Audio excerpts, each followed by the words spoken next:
going to be an interesting week for the NFL this week because I think there are a lot of games that are going to test whether some of these 2-0 teams are for real or are they busters. Like we got the Texans versus the Minnesota Vikings, a team that we're not sure if their 2-0 is real. And the Texans, they've looked good up until this point, but we'll see what they do against them. I also think what the Chargers versus the Steelers is a fascinating game. Might throw the ball 10 times in that game total. Might just might just be 10 times they throw that ball. What games catch your eye this weekend, and what things are you looking for this week, Cole? Well, let's start on one that you actually talked about recently. I'm excited to see the Pittsburgh Steelers and the Los Angeles Chargers play football. Why am I excited, Q? Because this is the Run the Rock Bowl, and I cannot wait to see. I can't wait to see run fits and physicality. And J.K. Dobbins just running all over people. I can't wait to see it. I'm so excited. Yeah, man, they about to run that thing. They about to run that thing so much. Hey, shout out to Jim Harbaugh. The restraint. I don't think he's thrown the ball 20 times, more than 20 times a game this season I yet, love it. which is I love ridiculous, right? Like, it's wild. it. We running that thing, man. We running that Hey. thing. Yeah, so I'm interested to see that. Also, like, Pittsburgh's defense to me does look better than it was last year. Now, I think Pat Queen did get hurt in last week's game. I don't know if he's going to play this week. But I want to see how real is that improvement from Pittsburgh defensively. And then I just want to know if some of my theories are true about Pittsburgh's offense. You know, this is a game that attests some of those theories. It's not going to give me definitive proof either direction, but if they are who I think they are, the results should be predictable for the Steelers offense because the I'm defense interested has to looked see pretty their good. defense. I want to Yeah, see their defense because let's be honest, they were good last year. They were really good at forcing turnovers and turning those turnovers into points last year. forcing them, I don't know if they did that. To be fair, They but they well, did they did. get turnovers. Listen, listen. They forced some turnovers against the Browns. Maybe that's coloring my opinion of the Steelers defense because they definitely did that against us. Um, but I am interested to see what it looks like when they're not playing Kirk Cousins and Bo Nix. Especially Kirk Cousins, like the first week of the season, coming off of Achilles injury. I Achilles know people injury. are, yeah, I know people are trying to retcon, like, and I hate when this happens. Kirk Cousins had a good fourth quarter against the Philadelphia Eagles, and now like everybody's like, well, see, he was playing like that in week one. I'm like, no, he wasn't. He looked like shit in week one. Like, it's possible you could look like garbage one week and then just play fine the next week. It happens a lot, but we don't gotta retcon it. I hate when fans do that, by the way, is when they retcon some shit. It's like, oh, like, how many times does a team suck the first 5 weeks of the season? And then, like, they put together a strong run at the end of the season, but you beat them when they stunk.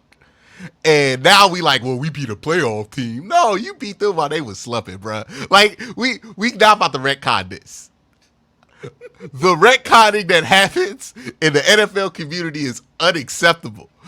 Like, we need to take note of what we thought of teams when that happened so we don't forget that because that happens so much. We're like, oh no, but they beat a playoff team. It's like, no, they didn't have three starters and then their quarterback wasn't playing good at that point. Like, beating CJ Stroud in week one is not the same thing as beating CJ Stroud in like week 17 or in the wild card. I hear you. I hear what you're saying. But I'm not gonna lie. When the Browns beat the 49ers last year with PJ Walker, I didn't care that they were going through a slump at the time. We're the ones who started the slump, as a matter of Was fact. I didn't care about that. I was like, hey man, we beat the team that made the Super Bowl. I ain't worried. who does San Francisco play this week? Because they'll be an interesting one to watch. Because man, last year they really struggled when Debo was in and out that lineup, and when Christian McCaffrey was in and out that lineup. Right? It wasn't just when you lost one of them; it was when you did not have both of them, and then it became the quarterback show there in San Francisco. If that theory is true, and he struggles again, we might have to reevaluate how we look at Brock Purdy. Oh, I don't have to reevaluate. I don't have to reevaluate anything. You still I'm not on the exact. train? I'm exactly where I've been. That's, that, hey, listen, man. What did Joe Budden say? He said you can't fool a real. I'm not gonna say the word that he said, but you can't fool me. You can't fool me, Brock Purdy. I know what you are. I know exactly what you are. I know what you are. I have no idea where to sit with Brock Purdy, man. I have no idea where to sit with him because there are times where legitimately he looks like a guy who's capable of making more happen than what is there. But then there are times where it feels like, man, Brock Purdy is really just the bystander. Like I don't know what to make of him, especially in that Kyle Shanahan system. We'll see what the 49ers make of him if they decide to pay him through the moon or not. But also, it's that too high revolution. We'll talk about the too high because people have lost their damn mind about the too high in a different video. But it's something to watch there for me. I mentioned the Houston Texans versus the Minnesota Vikings game. I want to see Houston look good with a more substantial threat. Now, I don't think Minnesota is going to end up being a good team at the end of the year. I think this is a fun story that probably ends pretty brutally for Minnesota fans. Unfortunately, like a lot of things do for Minnesota sports fans. Don't do Like, that. Don't do that. Don't you mention him. Don't you mention him. Don't you do it. Don't I'm you not do about it. to mention them. I'm just going to say we all saw the Western Conference Finals. Okay, let's move on. Let's move on. Okay, we all saw it. We all saw what happened there. We all knew what we thought was going to happen. No, no, no. And No. then what See, went see, down. I ain't saying no names. you see I'm trying to move I'm on? not See, I'm trying to move pointing on? no fingers.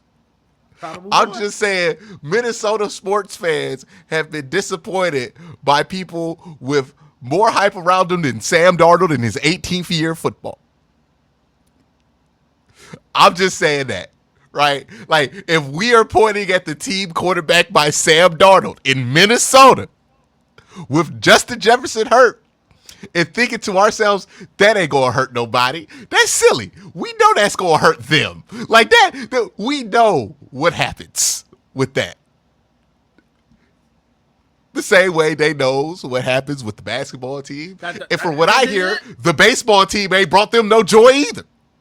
Quick update. Quick update. Since we talk about baseball, we don't talk about baseball on this pod yet, but the Twins are up 2-1.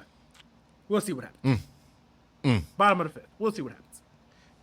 Look, man, they better hope the Minnesota Lynx go all the way this year because that is the only joy they have on the radar this upcoming sports season. And let me tell you, they ain't got the star power.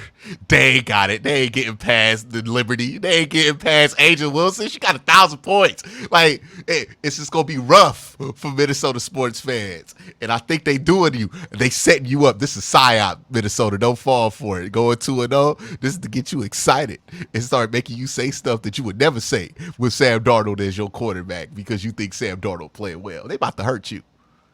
But it would be a good test for C.J. Stroud in this Texas team. I expect the Texans to come up top. But if they come out of this and it's like still another one where they don't put it away, I'm going to start being concerned about the Texans. As concerned as you could be about a 3-win team, by the way, like a 3-0 team.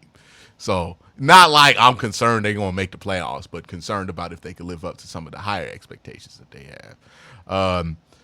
Let's see. What other matchups, Cole, do you think are interesting? We didn't even talk about the most important game of the week. The most important game of the week. What's The that? Baltimore Ravens versus the Dallas Cowboys is by far. The stakes have never been higher this early in the season. I'm not even gonna lie to you. If the Baltimore Ravens go down 0-3, I'm just gonna put it out there. We try to keep the hot takes to a minimum. But if they go down 0-3, if they can start the season 0-3, they're not making playoffs. Not with that schedule they have. Not with that schedule they have. They're not going to be able to do it. They're not going to be able Both to do it. teams have a lot to achieve this week because they're both coming off of rather forgetful performances. I tend to think that Lamar Jackson is going to be the difference in this one. I just don't see Baltimore going to 0-3. Like, it would be a wild turn. Who's Cincinnati play this week? Because I don't believe they have an easy game I this believe week. that, I actually do think they have the easy game. I think they play the Commanders. They do play the Commanders. They're winning. Yeah, Joe Burrow gonna throw for like 300. Yeah, they're winning. Jamar Chase gonna go off because he was pretty mad. Yeah. Let's see. That Commander secondary is the worst in the NFL. Yeah, I don't know what's going on with that. That's crazy. Like, there's bad and then there's what they're doing. Daniel Jones had a good game against them. All you need to know. Yeah. So with Baltimore and Dallas, I don't think that much is on the line for Dallas simply because they're in the NFC.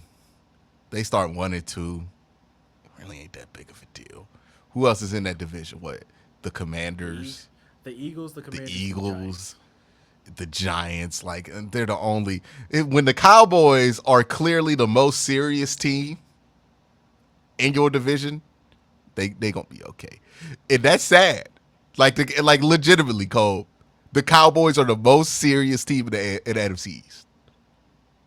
I don't Yeah. think it's even close. Nah. Philly just let the Falcons falcon them. They are so not serious in my eyes. Like, they'll win games. They might beat the Browns. But they not serious.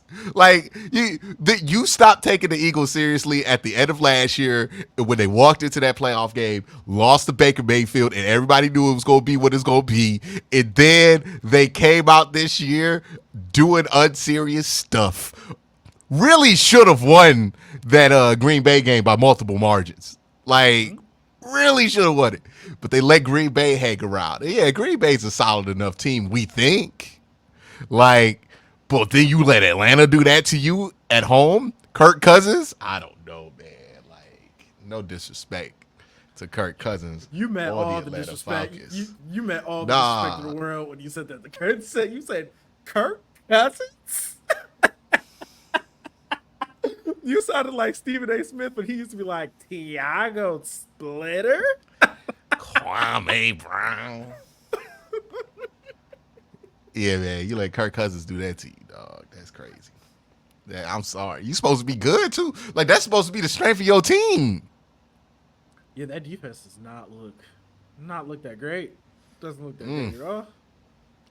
And who knows what the hell they got going on there is in New Orleans. Like, that can't last long, right? Like, that's got to end soon, right? No, honestly, There's no way they keep up that rate in this era of the NFL. Like, that's just with Derek Carr, no. there's no shot. See, you being disrespectful. It's not just Derek Carr though. This is election year, Derek Carr. This is different. Okay. He ain't never been this good. Election year, not election year, special, hold on, nothing. See, He ain't never been this you? good in his life. Hold on, let me break He it wasn't down even for this you. good at Fresno State.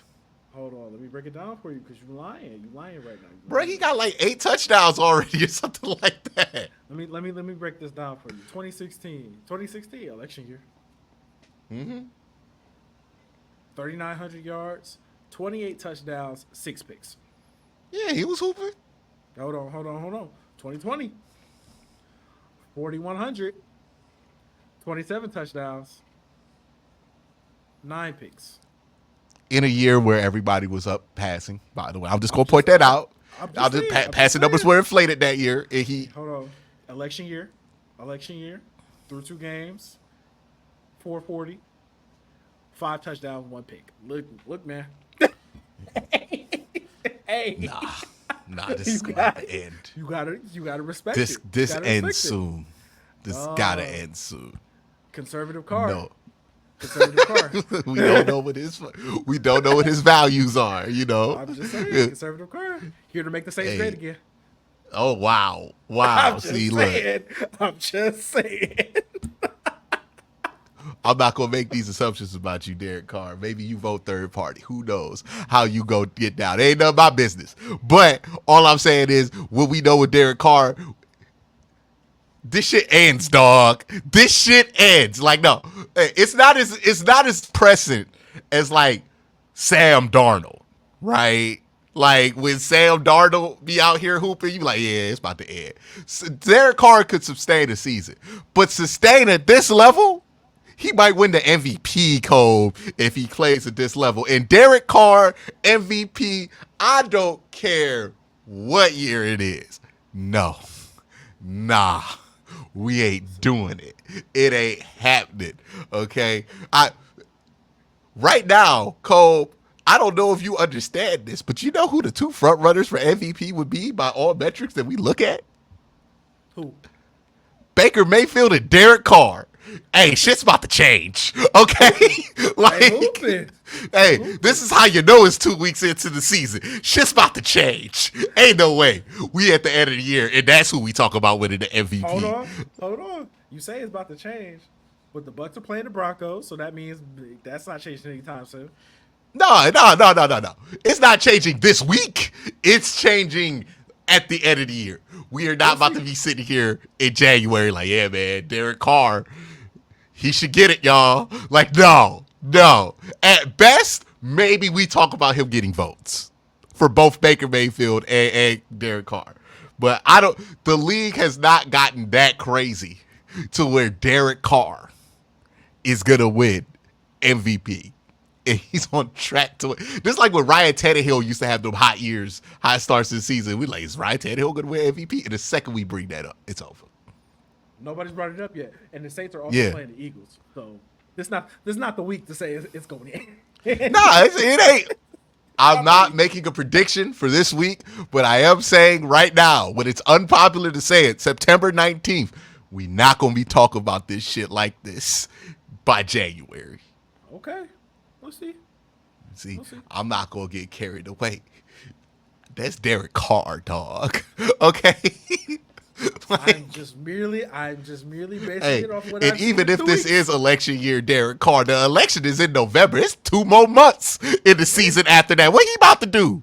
Like, what he doing until the election over with? He's about to keep cooking. That's what he's about to do. Ain't no way, dog. I refuse to believe that he's about to run this meme into a freaking MVP. But that's our thoughts around the league here. Let's